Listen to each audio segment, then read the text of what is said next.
Olá, pessoal. A pedido da professora Aline, eu gravei essa aula para vocês de responsabilidade civil do Estado, para relembrar alguns dos principais conceitos desse instituto, que é uma das matérias que mais caem nos exames da OAB, no ENAD e também nas provas de concurso que vocês vão fazer ao longo da vida profissional de vocês. Então, vamos estudar hoje o conteúdo da responsabilidade civil do Estado. E vocês já estudaram a responsabilidade civil lá na disciplina de responsabilidade do direito civil. E vocês já sabem que a responsabilidade, ela existe em função de um fato, seja ele uma ação ou uma omissão, que acabou gerando dano a outra pessoa, a um terceiro. E esse dano foi tal, de ordem material, de ordem moral ou de ordem estética, que acabou prejudicando uma pessoa de tal forma que nasce o direito de receber uma reparação, de receber uma indenização em razão desse dano que sofreu, seja de ordem material, moral ou de ordem estética.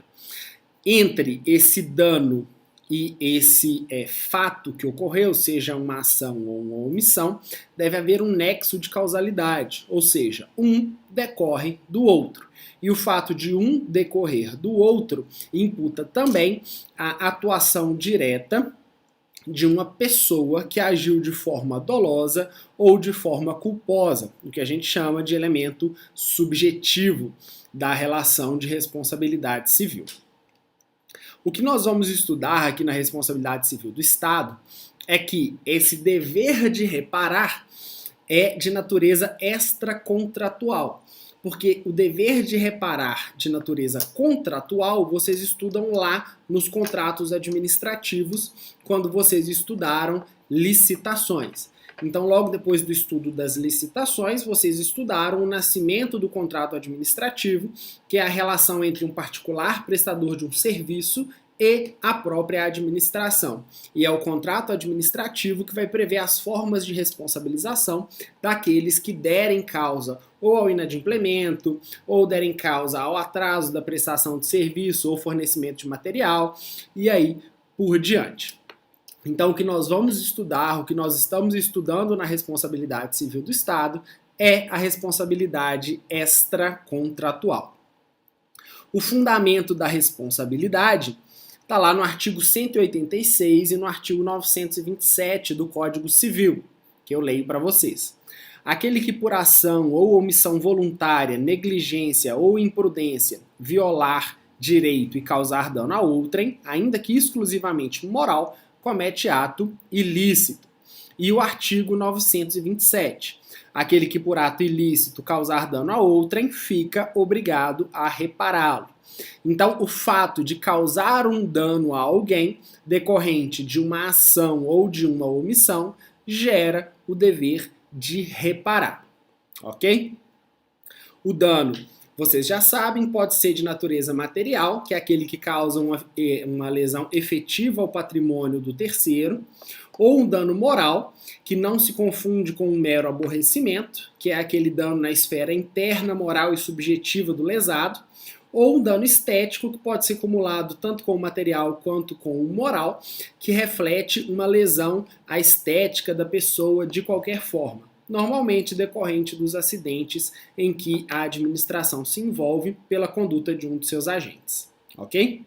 A indenização, ela representa, portanto, a reparação desse dano que foi causado pelo Estado através de um agente.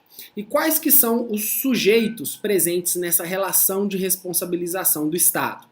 Primeiro, quando nós falamos em responsabilização do Estado, nós pressupomos que o Estado fez algo ilícito, mas não é sempre o ato ilícito que gera a responsabilidade do Estado. Os atos lícitos que causam dano também geram o dever do Estado de indenizar aquele dano experimentado por terceiros.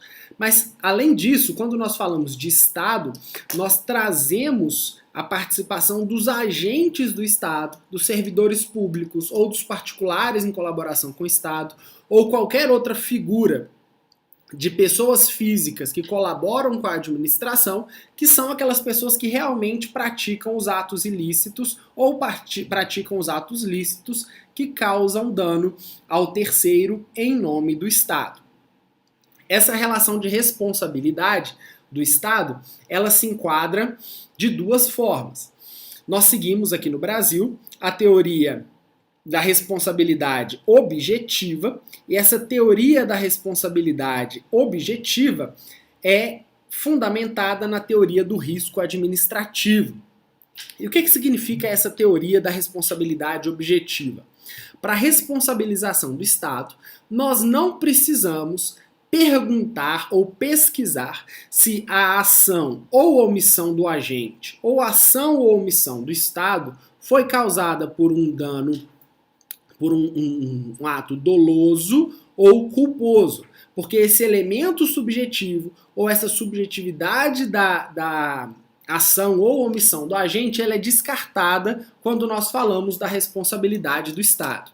Diversas outras teorias tentaram explicar essa forma de responsabilização do Estado, mas a nossa Constituição da República de 1988 consagrou essa teoria da responsabilidade objetiva, ou seja, é desnecessária a configuração do elemento subjetivo para que a responsabilidade do Estado nasça em razão de um dano cometido em face de terceiro ou de um dano experimentado por terceiro.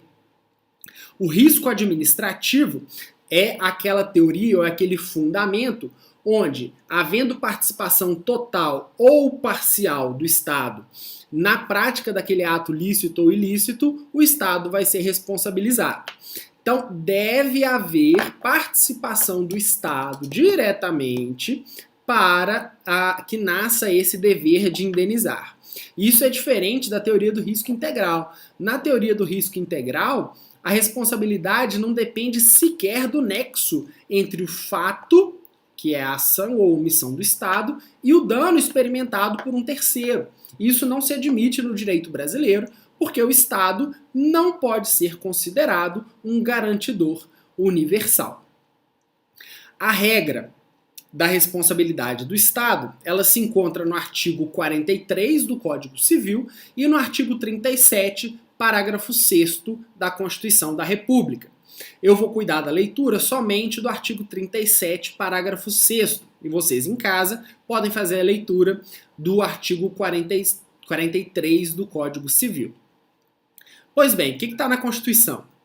As pessoas jurídicas de direito público e as de direito privado prestadoras de serviços públicos responderão pelos danos que seus agentes, nessa qualidade, causarem a terceiros, assegurando o direito de regresso contra os responsáveis nos casos de dolo ou culpa. Então, o risco administrativo, para que ocorra o risco administrativo, essa teoria do risco administrativo, basta a demonstração do fato, do dano e do nexo, para que nasça o dever do Estado de indenizar ou de reparar aquele dano que foi causado ao particular. Ok? Vamos fazer então, pessoal, uma breve análise desse conceito trazido pelo parágrafo 6º do artigo 37 da Constituição, para ficar mais fácil da gente entender. Primeiro, quem são as pessoas responsáveis? As pessoas jurídicas de direito público, que são aqueles da administração direta e da administração indireta da administração, como União, Estados, Distrito Federal e municípios, além das suas autarquias e fundações públicas que também podem possuir natureza autárquica. Também as pessoas jurídicas de direito privado que prestem serviços públicos. E como que essas pessoas jurídicas de direito privado passam a prestar serviços públicos? Através dos contratos administrativos que são firmados com a administração pública. A responsabilidade da administração para com essas pessoas prestadoras de serviços públicos são responsabilidade contratual. A responsabilidade vai ser analisada na sede do contrato administrativo. Mas a responsabilidade desses prestadores de serviços públicos com os terceiros, com os cidadãos, ou como no direito administrativo nós chamamos os administrados, é a responsabilidade prevista no artigo 37, parágrafo 6º da Constituição, as regras de responsabilização extracontratual do Estado. E quem são essas pessoas jurídicas de direito privado prestadoras de serviços públicos? São as empresas públicas, as sociedades de economia mista, as fundações públicas com personalidade de direito privado e todas elas necessariamente se dedicando à prestação de serviços públicos. Além disso, os concessionários e os permissionários de serviços públicos. Todos eles também respondem segundo a regra do artigo 37, parágrafo 6º. Mas, observem, que ficam excluídos da responsabilidade pela teoria objetiva as empresas públicas e sociedades de economia mista que se dedicam à exploração da atividade econômica. Então, as empresas públicas e as sociedades de economia mista, quando se dedicam à exploração da atividade econômica, respondem subjetivamente. A regra da responsabilidade objetiva, ou esse benefício que a Constituição dá para o terceiro que é lesado pelo Estado, pela teoria do risco administrativo, só se aplica às empresas públicas e sociedades de economia mista que prestam serviços públicos. Ok? Prosseguindo. É necessário fazer um registro quanto a uma distinção que alguns doutrinadores fazem dos prestadores de serviço público em relação ao dever de reparar os usuários diretamente e os terceiros que são afetados por aquele dano. Por exemplo, trafegando no trânsito normal das cidades, uma pessoa acaba sofrendo danos materiais, danos físicos, decorrente de uma freada brusca, por exemplo, que o motorista precisou dar. Ele tenta a responsabilização do Estado, mas além disso, ocorreu danos também a um terceiro que estava na rua, passando, não estava utilizando o serviço público naquele momento e que também busca a responsabilização do Estado por conta desse acidente que ele sofreu. O STF entende que não há distinção entre a responsabilidade do Estado por usuário do serviço público e pelo terceiro que acaba sofrendo um dano. Então o STF entende que não há qualquer distinção entre os usuários e os terceiros que utilizam o serviço público que está sendo prestado por particular. Ok? Prosseguindo. Quem são os agentes do Estado? Lembrando que nós estamos fazendo a leitura do conceito do artigo 37, parágrafo 6º, falamos sobre o Estado e agora sobre os agentes do Estado. Quem que são os agentes do Estado que, em nome deste, podem praticar atos ou se omitir e, assim, gerar o dever do Estado de reparar um determinado dano? O Estado só pode ser responsabilizado se o agente estiver no exercício de suas funções ou se esteja conduzindo a pretexto de exercê-las. Um exemplo que a doutrina dá amplamente é que o Estado é responsável por ato de policial militar que, de folga, se utilizou da arma pertencente à corporação para praticar um ato danoso a terceiros. Vejam que o policial não estava a trabalho, mas ele se utilizava de instrumento da corporação policial e, se utilizando desse instrumento, acabou praticando um ato danoso. Quem que são os agentes? Os agentes são todas aquelas pessoas que, em nome da administração, praticam determinados atos ou se omitem frente à necessidade de se praticar um ato. Então, são todos os membros dos poderes da República, os servidores administrativos, os agentes sem vínculo típico de trabalho, os agentes colaboradores sem remuneração, e a doutrina chama a atenção para a figura dos notários e dos registradores. Os notários e os registradores exercem as suas atividades por delegação do poder público, mas em caráter privado. Para a doutrina majoritária, a responsabilidade é pessoal do notário e do registrador e subsidiária do Estado. É por isso que muitos notários e registradores fazem seguro. As seguradoras têm programas voltados direto para os seguros oferecidos aos notários e registradores, assim como tem seguro de imóvel, seguro de veículo, seguro médico, etc. Então, essa responsabilidade é pessoal do notário e do registrador e responsabilidade subsidiária do Estado. Necessariamente, pessoal, quando a gente vai pesquisar essa forma de responsabilização do Estado diante do caso concreto, vai haver nessa regra da responsabilidade objetiva uma inversão do ônus da prova. Não como a gente discute lá no direito do consumidor, mas ao Estado só vai caber se defender se ele provar a inexistência do fato. Então é o Estado que tem que provar a inexistência daquele fato para que ele se veja livre da responsabilização. Quando um particular busca a responsabilização do Estado, ele afirma a existência desse fato. E o Estado só vai se desincumbir dessa responsabilização se deixar claro, se demonstrar que esse fato não aconteceu. Ainda quanto à participação do lesado, pessoal, há uma regra no artigo 945 do Código Civil que o comportamento tem que ser do Estado ou o Estado colaborou para aquele comportamento que gerou um dano a alguém. Então, se o dano é atribuído somente a um particular, também não vai haver responsabilidade do Estado. Se o particular colaborou para a ocorrência do dano, a responsabilidade do Estado vai ser no limite da sua participação. Ok? Gostaria, pessoal, de fazer uma observação quanto às condutas omissivas do Estado.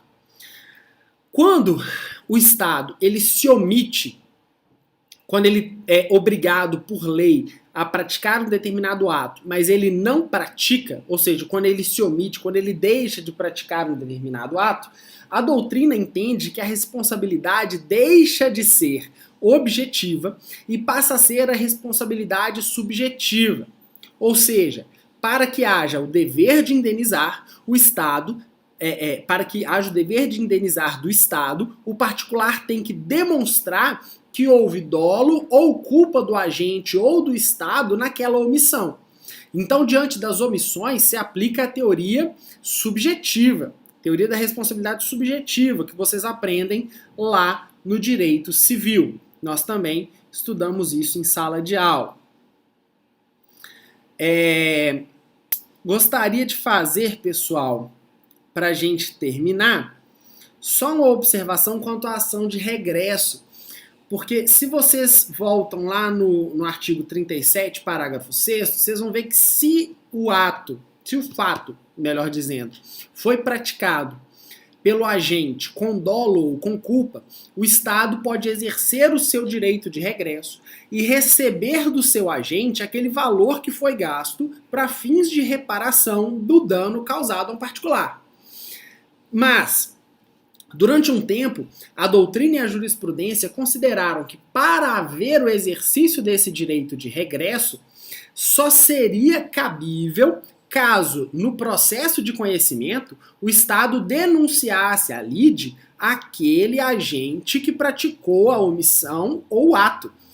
Mas o STJ entende, desde o ano 2000, que não é necessário, na ação indenizatória, não é necessário que o agente participe da ação indenizatória, da ação de conhecimento, para que posteriormente seja exercido o direito de regresso do Estado.